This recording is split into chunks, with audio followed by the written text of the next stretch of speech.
welcome to the IT Collab podcast. I am your host, Brandon Barnes, and my co-host.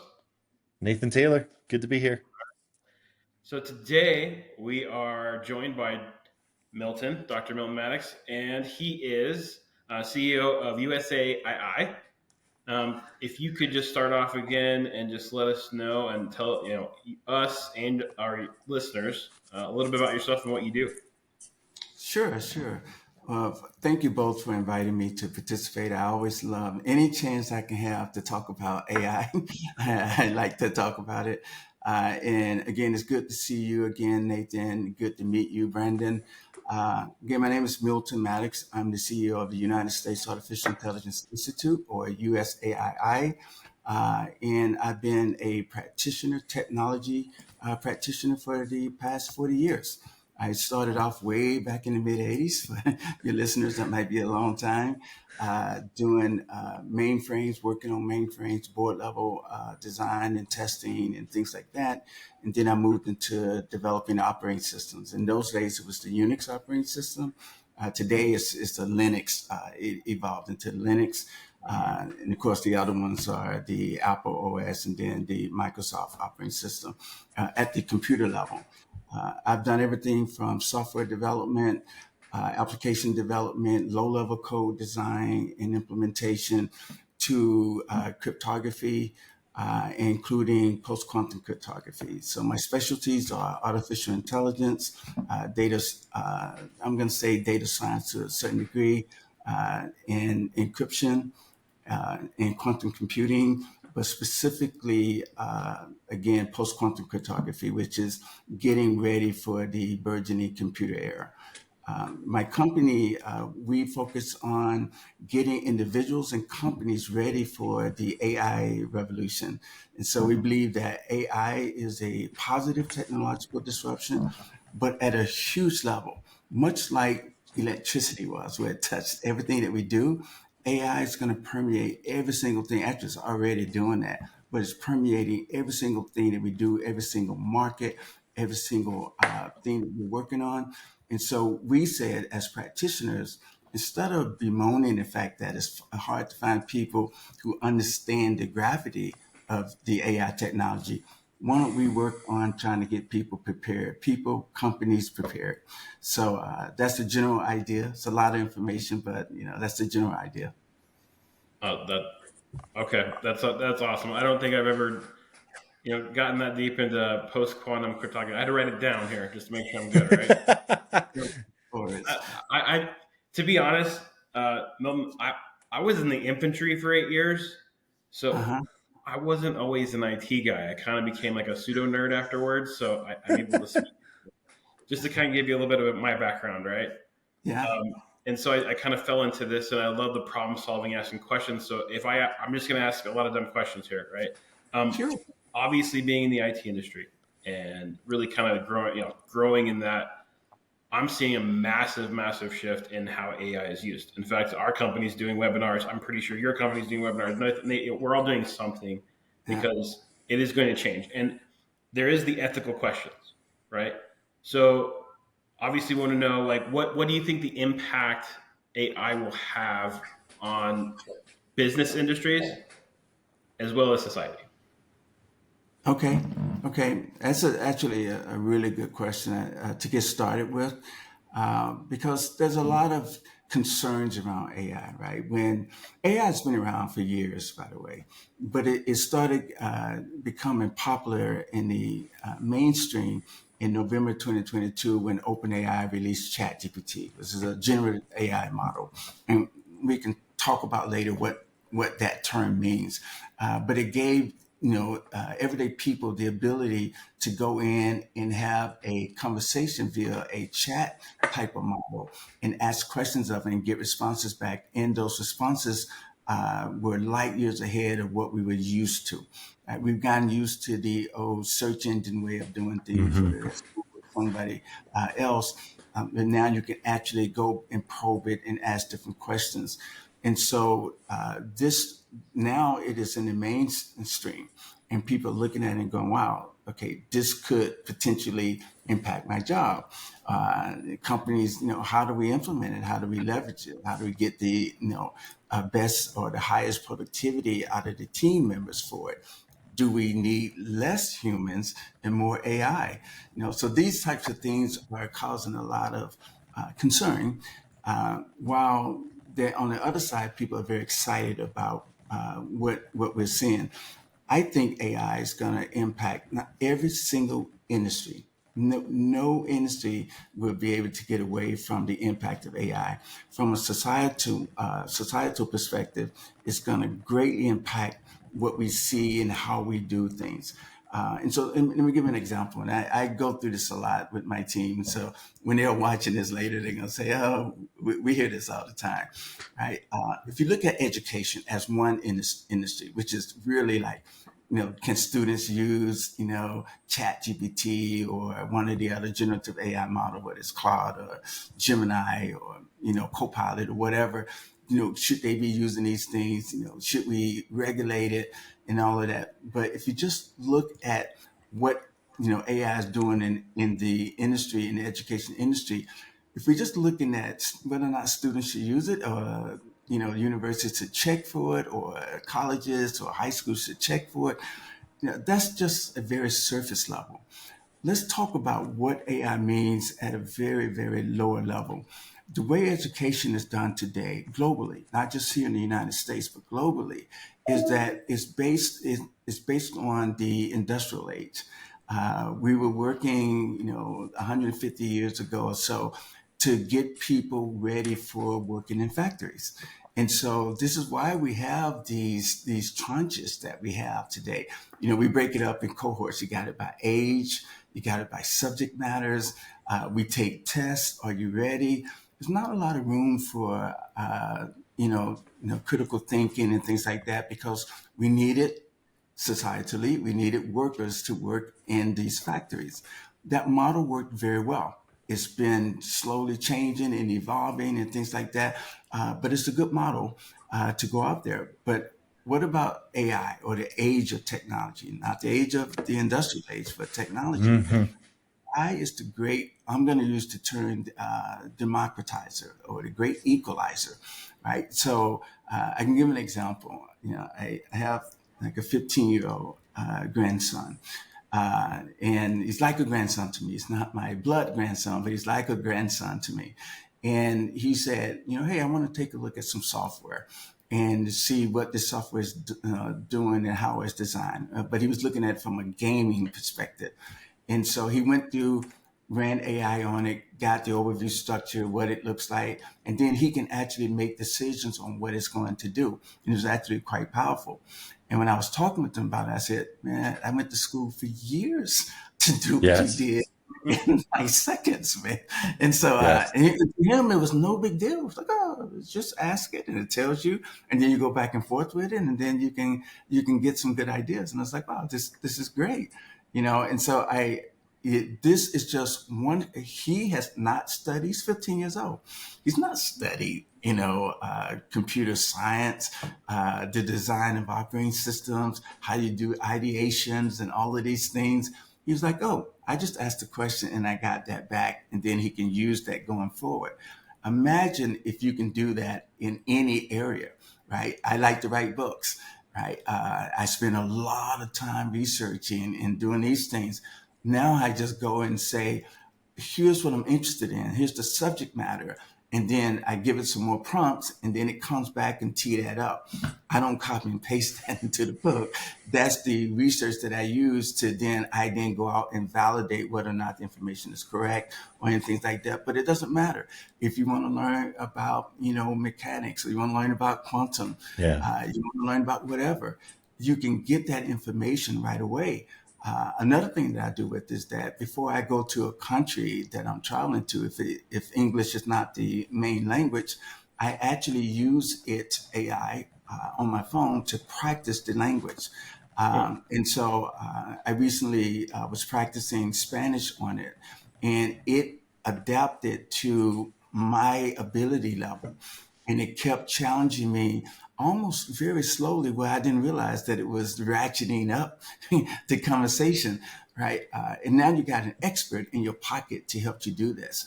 Now, am I an expert or fluent in Spanish in this particular example? No, but I can certainly get around and get through these things and have a good conversation. This is the equalizing that it's allowing us to do, not just this industry, but any industry, Hmm. education, Hmm. whatever. So I think we should harness this and use this power. And I'm not worried because, well, what if AI becomes sentient? This is what I tell people. You want to see what AI is capable of doing. You want to compare it to humans. Look at a child between the ages of 1 and 6 and look at what they learn during that period of Hmm. time. Complex constructs. They have to learn to speak and they have to learn to read. They have to learn to understand what you're doing. I'm not teaching them, say if it's English, how to conjugate verbs. They just learn it. And then they learn nuances and things like this. These are kids, 1 to 6, 1 to 7, 1 to 8. Imagine if we humans, learned at that level, that exponential level, say between 1 and 30. If we continue to learn at that level, the exponential level, right? We tend to learn exponentially, then we level off. Uh, AI will, I believe, give us the ability to remove some of the distractions that we have. It's like I'm going to create a PowerPoint presentation, but I want to get ready for this particular discussion. I don't want to become a PowerPoint expert. I want to make sure I'm focusing on the concept that I want to convey. AI can then produce that for me, and then I can focus on the thing that's at hand. And if you do that across the board, you can now see how we humans can really get to the level that I believe that we're capable of getting to without a lot of the distractions. So I don't really worry about it. I don't think it's gonna, it may become sentient someday. I think that that's a long way away. But we could certainly leverage it as a tool today to give us the ability to do a lot of good things. So yeah, it will be a big impact to society, but let's embrace it, get our arms Yeah. around it, take it forward. Yeah, I've been very interested in my own experience of AI in realizing, I'm a 41-year-old business person leader, and I got into my role because I built really good habits, right? You learn how to be efficient with your calendar and replying to email and leading people and following up, and you build all these skills. And I'm very efficient at some things. There's some things that just fly through, and that's part of my value to my employer, value to my coworkers, value to my customers. Um, and I find that AI is this X factor that often is contrary to these finely honed skills I have of like I can find an email in Outlook really well, but Copilot can find it quicker. But I don't naturally go to Copilot. I go to the search bar because I know how to do it. And so I'm always astounded by my how I'm definitely not a native, I'm not a native AI user, right? It's been added into my workflow. And um I'm very curious to see how this plays out with the coming generations. I saw a presentation recently from the founder of Khan Academy where he was talking about how education's really going to need to adapt because right now the response from education is AI is bad because it's gonna bypass all the processes we built, testing, writing papers, building all these. We have all these skills that we've have, like you said, from the Industrial Revolution, the educational revolution of the 17 and 1800s, where we built these learning processes where you read books and you write papers and you take all this data and you regurgitate it back to the school to show you that you learned it and you learn the skills of creating content and writing papers, and these are all valuable skills. You write books. I enjoy writing things. I enjoy taking knowledge out of my head and putting it into words. Um, and so the schools are going to want to hold on to that. We take tests, you write things, and there's value in that. Our kids need to learn how to read. They need to learn how to read a book and be able to turn it into their own thoughts and think critically about it.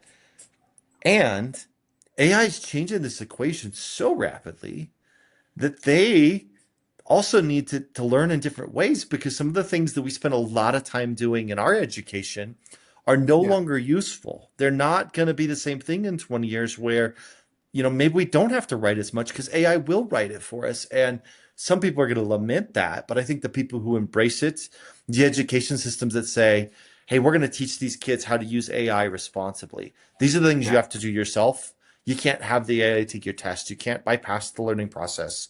But you can write papers with AI if you do it under these constructs, or this paper is allowed to be AI and this paper's not. Um, I think it's going to be very difficult for industries like education to adapt to that. But I think the ones that do, the people who figure out how to leverage it, are a step ahead because it is such a enabler and accelerant in that space that the more you can leverage it, if you're not the one leveraging it, you're behind the people who are. yeah, yeah. I agree with you 100%. Right. Let's understand the concept. Right. When I was working on my doctorate years ago, time is going by so fast these days, but years ago, I was taking a stats course to get ready for my dissertation, and I was sitting up front. I had my computer and I had my nice calculator, and I was ready to do all the calculations. And we were doing something, an analysis of variance of ANOVA. And the professor said, Milton, what are you doing? I said, well, I'm just listening, I'm taking notes. He goes, what are you doing with the calculator and the computer? I said, I'm ready to run through the formulas and stuff like that. He goes, put that away. And he said, everybody in the class, put it away. He goes, why are you guys so taking all these notes? He goes, put all this stuff away. And I said, well, wait a minute. I want to get a good grade. He goes, okay, everybody in the room has an A. Let's start from there. He goes, now, are you guys okay? Now, let's learn. And he said, I don't need you to do the calculations. You can use spreadsheets and things or a computer to do the calculation. Yes. What I want you to understand is when do you use an analysis of variance? When do you use a multiple regression analysis? Mm-hmm. And he went through and he explained in his head, we know how a normalized curve works. Today, I can actually do those calculations just from that conversation. I can tell you, like, what 1 sigma, 2 sigma, 3 sigma, Mm-hmm. what things, just from that discussion. And I had taken, I don't know how many statistical courses, but I didn't understand it until he said, put that stuff away, calculators, Mm-hmm. computers. Yeah. Listen, AI is, I believe, if we allow it to be, it allows us the permission to put away some of the drudgery that we have to do and really understand the concept. And that's where I think we're going to see a big difference in our society because we don't have to focus on these things how do I get this formula in here? How do I work it out? How do I solve Mm-hmm. this doing geometry, which I used to spend a lot of time on in the 10th grade. And so it's like, how do you do all these things? It's like, no, understand it. When do you use it? Why do you use it? And then see what happens. And it's amazing. Again, it's absolutely amazing. So, everything you stated, I agree with completely. So I I think it's funny because as we're kind of going through our teaching to our clients, prospects, etc. It's really funny because the statistics are out there of how long it took everyone to get a TV in their home, and it took like I don't know, 20, 30 years, right? And then how long did it take for everyone to have a phone? It was little less time, and then you had cell phones. They kind of took over in 10 years, and so each one computers. They just like the adoption of AI was so rapid and so quick. Mm-hmm. Nathan, to your point, I found it really interesting that I am starting to use Copilot chat, for what I'm looking for, right? Like, so if I needed a Microsoft licensing question, it is 10 times easier to ask Copilot than to Google it, right? So I'm finding that I'm really switching my gears to, well, I'm not going to Google that anymore. I'm going to start asking, my Copilot because it's so much faster. And it actually, like, I can ask it a specific question. Instead of Google, I'd had to ask a question and search to see if someone knew it. Mm-hmm. And it'll give me references. So it's just insane to think about. So with that, Milton, I just want to ask you, like, what do you see the risks are of AI? What do you think that we're going to get faced with and kind of have to deal with, in that? Because I know people are scared, but the truth is, we got, computers took people's jobs, and guess what? They got better, did different things. Horse and carriage went away, and people did other things because the car took over. I'm not scared of those type of things and taking jobs per se. What do you think the risks are in other areas? Yeah, yeah, a very good question, Brandon. And by the way, as you were talking, I was thinking about the tools that I use as well. One of those tools, just as an example, I use, I don't know if either of you have used Perplexity.ai. It's like a AI supercharged search, and it presents the data in a very, very nice Mm. way. So I use it for doing research, and then I use the generative AI, Copilot, and others for putting the whole picture together. What are some of the pitfalls that we can run into? The biggest one right now, actually, there are quite a few, but one is AI still has this ability, uh, or somewhat of a fault, if you will, to hallucinate. The Hmm. information is not always 100% correct, right? And so we have to, definitely look out for that. If you are individuals, if they're listening to this, if you're the one to just take the output of it and then use that, that's very dangerous at this stage of the game.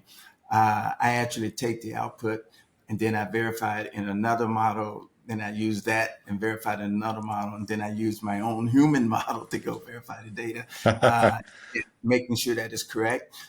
Only then do I say, okay, this makes sense. The other thing that is really big right now is that the bias is just the companies are doing a lot to remove the bias, but the bias is still there. Hmm. And why one might say, well, why is it there?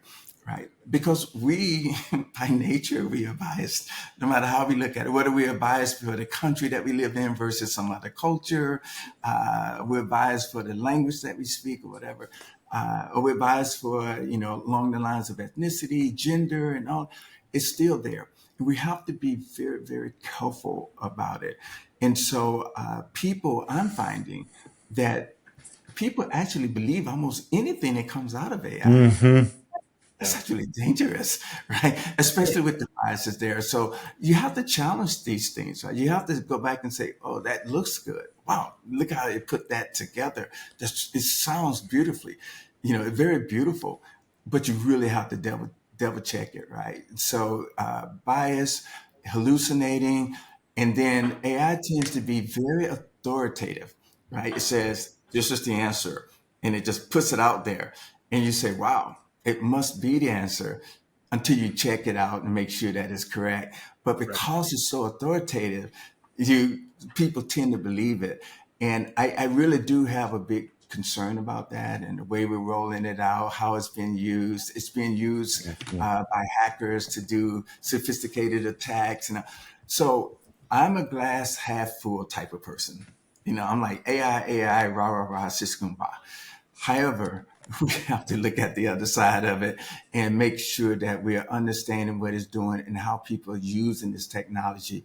If you get an email today, say Brandon, and it looked like it came from Nathan, but it was generated from AI because the person had access to Nathan's emails, and it said write this email in the style that Nathan would write it and use some of the emphatic statements that he would make. You look at that and say, well, this must be him. So why don't I go ahead and write that check to what he's telling me to write it to? Because it's coming from, this is how people are using it. That, the people who are doing things, with the nefarious individuals, we have to pay attention to those things. So again, the bias, the hallucinations, people just believe it because it's authoritative, and then nefarious individuals are using it against us. These are just a few things that should Yeah. give us pause. It really should, but let's Yeah. still go forward. Let's still go forward with it. Well, I think it's interesting. Like, here in the States, we are going through an election season, right? And I don't know about you guys, but I've really started to take anything the media says, either side, with a grain of salt. Of just like, I don't, and even yesterday on Ars Technica, one of the websites I tend to get tech news from, they said, due to AI fakes,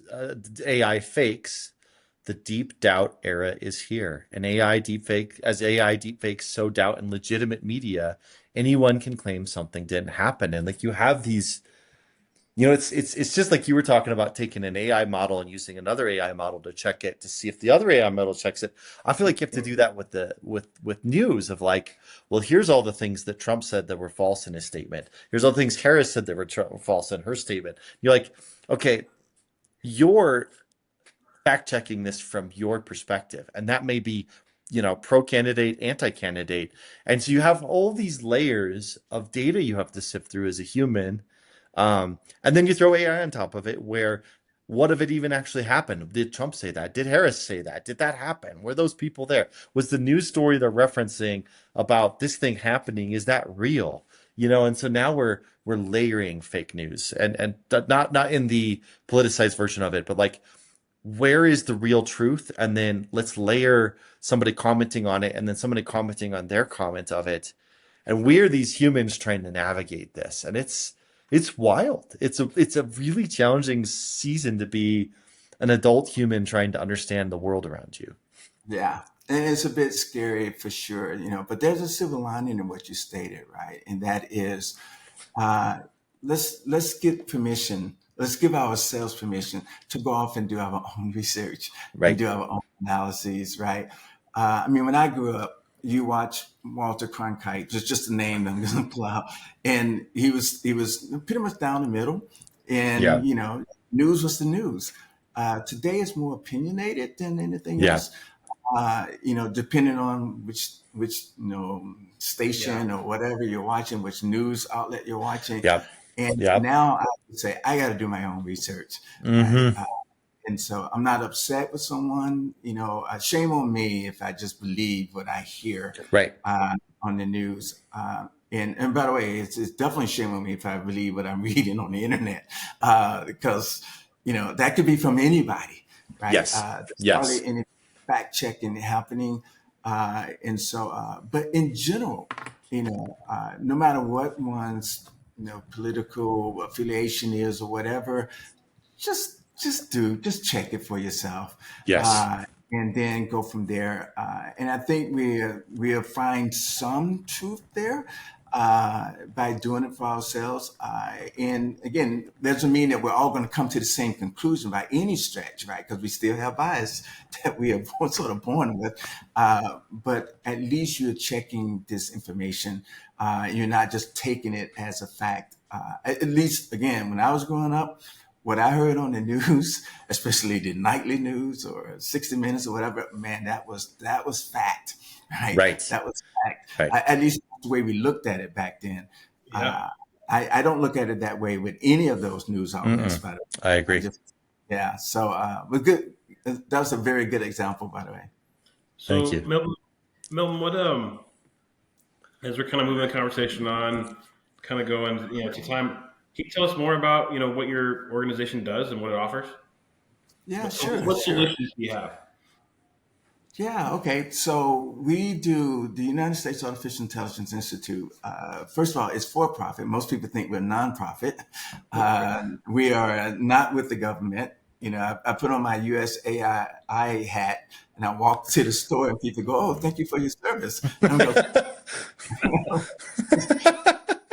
like, "Oh no, I'm not in the Air Force or whatever." So what we do is that we make certifications. That we spend a lot of time making sure that the certifications, that the information that individuals get when they go through our AI certifications are relevant to what companies, organizations, universities, what they're looking for, right? So we spend a lot of time on relevancy. If you look at let's say a certification that may come almost any major university in the United States and globally has some sort of AI certification that you can go off and get these days. There are free ones that you can go get as well. But when you take a look at it, you lift up the hood and you start looking beneath there, a lot of this information is 6 months, a year and a half behind, right? None of them, well, I'm not going to say none. That's too emphatic. Many of them are not looking at reasoning that we are now getting out of the OpenAI model, the GPT model.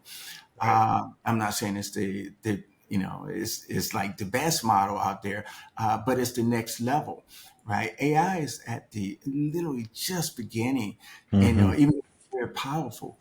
And so we generate these certifications that are extremely relevant. We're going through them, I mean, daily, that we're going through and we're updating them to stay up to speed on what, again, companies are looking for and the skills that individual have, and then we try to bridge that gap with those certifications and keep them relevant. And so we have certifications that are geared towards, community college, undergraduate, people that are in grad school, people that are, 2+ many years of experience, senior level people on how do you roll it out. And we rolled out recently a program that we are going after kids that are in grades 9th and 10th and 11 and 12. And we literally had a great conversation with a prospect a couple hours ago that really he likes what we're doing. And we said, yeah, we need to get to students as quickly as possible. And this individual is from a K-12 institution. He Right. says he's embracing it to bring it in so he can get ahead of the curve as opposed to sitting back and being the recipient of whatever's happening. Hmm.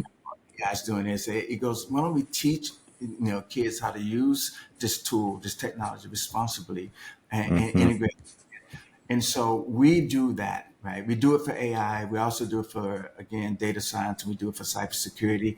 I'm really pushing the team, and when they watch this, they're going to give me a hard time about this. They go, every opportunity, but I want to do a certification in quantum computing because computers is today's classical computers binary zeros and ones, very discrete states, and quantum computing 0 and 1 and then something in between called a superposition based on a quantum layer. And I won't go much deeper than that. I don't want people eyes glazing over here, but this is a very different way of doing computing. It's going to make it very, very fast. I mean, extremely fast, thousands and thousands of times faster than today's fastest computer. You put AI on top of that, the world is going to be very different, right? And so I think that we like to distill information down into bite sizes that people can understand, teach them how to learn and continue learning so that once they finish the certification, they can continue growing exponentially to keep up with the technology curve. So we do certifications that are relevant for what companies are looking for to give individuals the skill to meet those needs. That's awesome. That's Yeah. awesome. Okay. And affordably. I should put that in. So it has to be affordable. What's funny is there was a conversation, a marketing meeting I was on, and it talked about how people are trying to leverage, kind of like Google. What can we do to get ourselves to be searched up? Like, so someone searches on, a chat bot, AI. How can you people are going to start popping in there? They go, oh, I want my name up there. So it's just something to consider, right? Like, Yes. Yes. every aspect is going to be start popping in this realm. Yes, yes. It's funny, Brandon, that you bring that up, or interesting that you bring that up. I spent some time in doing a keynote speech in India about 3 months ago now, and I talked about building your personal brand using AI. And Yeah. the personal brand part of that is how do you get your name to show up there, and how do you get there, right? And so how do you build that brand? I always tell people today, you know, you can be whomever you want to be, right? You just have to first think that I'm going to be there. I've already achieved it. That's my own personal motto. And then you start building your personal brand and your professional brand to say that you have these things. AI can help you do that, right? So if you need to build, blogs, you need articles, or you need whatever, you want to participate on podcasts and things like that, you can actually get out there and start doing these things to build that brand. It's really going to be about the personal brand. And I don't want to say that we're all going to become very egotistical and it's only about me, but it's about building that brand, and that gives you a certain amount of freedom that I don't think we Hmm. really think about a lot. right? And so I want to be able to work from, I'm currently in Arizona, but if I want to work from Spain, or I want to work from another place in Europe, or I want to work from some place in Asia, South America, I want to be able to do those things. I also want to see if it's about generating income. I kind of want to have income being generated while I'm sleeping, right? And so my parents told me, they goes, you need to work hard to make sure you get, the best hourly rate you can get. And I was like, that was my focus for the first 20 years of my career. Now I was like, man, it's not about the Right. hourly wage. Right. It's not about that. It's about how much you can make in doing, whether you are Yep. working on it physically right now or not, right? Like a book or like your podcast or whatever it's those things go on and continue to do things. And I like that personal freedom as a focus. And I think AI can allow us all to get a little bit of those things and pursue those things and get a little bit more freedom, if you will. Yeah, I think that personal brand's a really interesting call out. I don't think actually that's a change. I think it's just clearer now. Because Yeah. there was always this scenario where in your community, in your job, with your boss, with your coworkers, we've always been needing to build a brand. Are you trustworthy? Will you follow through? Are you productive? Are you a fair person? Are you a kind person? These are all personal brands that in past seasons were, maybe in the community of your elementary school or your high school or your local office or your team at work. Now it's kind of converted into there's a bigger idea of like, oh, I got to have a personal brand. But I think the brands that do well tend to be, take away the outliers, the Mr. Beasts of the world that have YouTube channels. He's obviously built a persona. I think that's a Oh, little yes. different, right? Where he's selling something. He's an entertainer. Um, but I think for your average worker, your average information worker, somebody trying to support their family, we've always needed to have a brand, which is, hey, my boss knows that he can trust me, and I produce things, and I'm here to help with my customers. That's all part of that brand. Now it's extending to how does that impact the world around me? Do I want a YouTube channel? Do I want a podcast? Do I want to, do I want who do I want to be on Facebook? But I also think that there's a lot of value in thinking through that because you watch some of your friends and family and you go look at what they're posting on Facebook and you go, is that what you want the world to see? Yeah. What you posted is not wrong or right. I'm not making a judgment on that, but this is the story you want to paint. That this is the hill you're going to die on. Is this highly politicized? Just this week news is what you're going to identify with, and you're going to project that. And so I think it's really Yeah. important for people to really think through what is your brand. What do people think of when they see you? What are people picking up from you? So I love that comment, and I think that's um, a really key thing. And what I love about the things you're talking about, Milton, are you're really trying to help people navigate this is a culture change. This is a moment we're going to look back on, much like, the internet coming around in the 2000s changed the world, right? Social media coming on in the late teens changed the world. Um, AI is going to change the world. I don't think people have a clue how much. I don't think we can predict it. It's one of those things we'll look back in 5 years and go, oh, I didn't see it, but that's obvious that was building. And I love that you're talking about quantum computing. I think, for those that don't understand that piece, that's this idea that these quantum computers that the largest companies in the world are spending billions of dollars to develop. Yeah. If they come online, it's a paradigm shift of processing power, and it undermines many things we think are trustworthy, like a lot of internet security technologies will instantly become irrelevant overnight by the release of quantum computer. And you think AI disrupted the world, wait till quantum computing comes online. It's Yeah. it's we're headed towards these moments where like everything about the internet and the world might change in a matter of months. And so I think it's really important to have your eyes on these things and be learning and growing. And I really think some of the stuff you're offering is really, really powerful. And I wish I had more time because I'd love to go take some of your classes. Yeah, yeah. No, no worries. We can all get in there every once in a while and stuff like that. But I'm an avid reader. I'm always reading. I like to learn from people. I watch, podcasts like you wouldn't believe, because I learn so much from individuals and what they're talking through. And I think if you're looking at their personal brand, everything you stated, Nathan, was just spot on, right? And so I think if we just look at it and say, it's about your character as well, and that'll help you decide what makes sense, to put out there and things like that. What hill you want to die on or not die on. And so early on in my career, I used to be very short-sighted, right? I'm just looking at the moment, right? What is this going to mean for me? Years down the road was not an issue, or at least it wasn't on my radar. It was always an issue. It just wasn't on my radar. And so those are the days when I was, I don't even know if people still do this, but I would stop by 7-Eleven, get a big gulp. And I'd be sitting in the dark room, staring at this, screen that's glowing, sipping on this thing and writing code, for hours and hours and hours. Today, people may go to Starbucks or something. I don't know. The 7-Eleven big gulp for me, and sitting in the dark. And I didn't really think about much outside of that.